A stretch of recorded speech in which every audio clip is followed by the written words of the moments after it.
Jarrod, Turk talked about the review of Yeah. the flying areas. What specific areas did the coach and the players identify as the main reason for that loss? Well, obviously, it's getting the start right.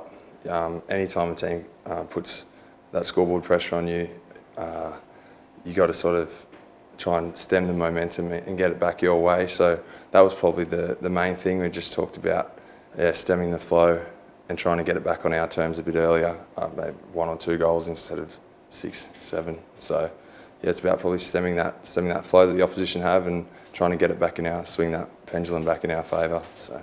Did it feel like there was any sort of panic out there once they got 3, 4, 5 in a hurry? Did you think you panicked a bit, or was it cool enough heads? No, we actually spent a bit of time talking about that, and the majority of the group thought that would be all right. We just need to get the ball in our hands, so that they dominated early on, and we hadn't really had a chance to go back at them. So we just thought if we could get it back on our terms, that would be okay, and that we'd make a run.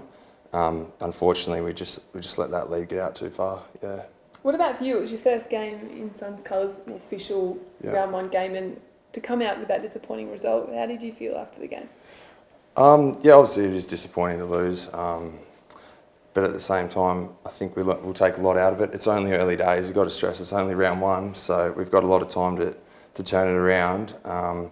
So it was more we just took the learnings out of it. There's no point getting too down on it because it is so early. So we just got to attend to a few little things and we should be all right going forward. Have coaching staff stressed, like, it is only round 1, but before you know it, it is going to be finals, just like every season. It goes around so quick, so you don't really have time to muck around.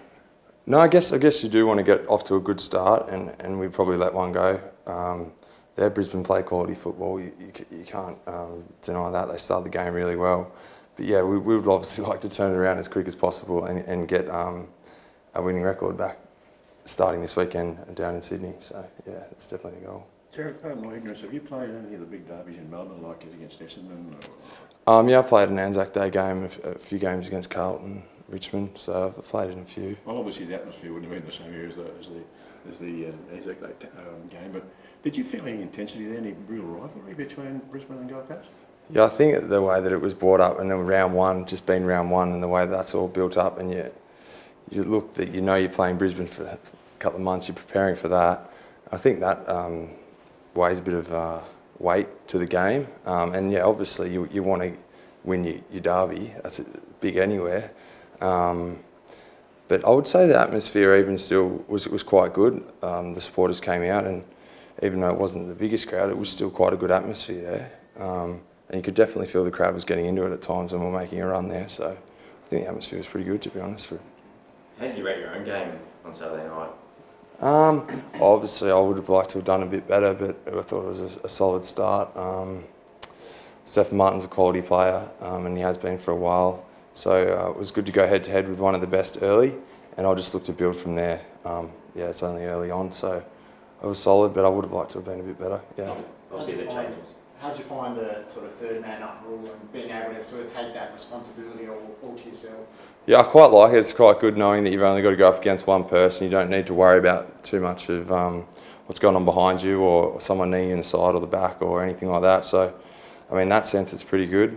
And hopefully with my height and that, I can start to give the midfielders some clear first use going forward. So I don't mind the rule too much. Yeah. Was there any times where there was a bit of confusion as to nomination? Now, we saw some games where there were players being picked as the nominated ruckman who were sort of wingmen and stuff, and it was a bit confusing for fans and umpires and players. I didn't feel it too much. I think it's pretty important as a ruckman with that new rule to put your hand up and get to the contest or the stoppage as quickly as possible, so that you do take away that doubt that the other players around you might have. So I felt like it was all right, to be honest. Yeah.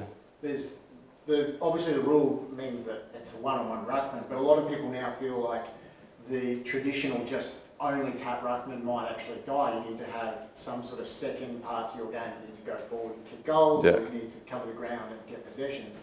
Is that, do you see you need to add a second string, or do you think you can sort of build a career as a guy who's just rucking is the number one thing? I think that's obviously the first step of it, and probably the most important thing is you want to give your midfielders first use. But yeah, nowadays you see the quality ruckmen have got a second, third string in their game.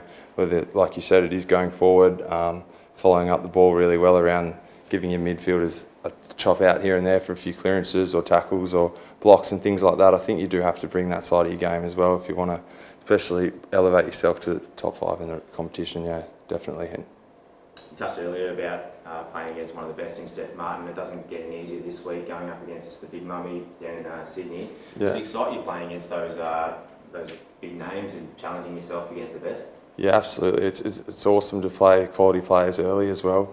You can really see where you're at and what you need to improve on.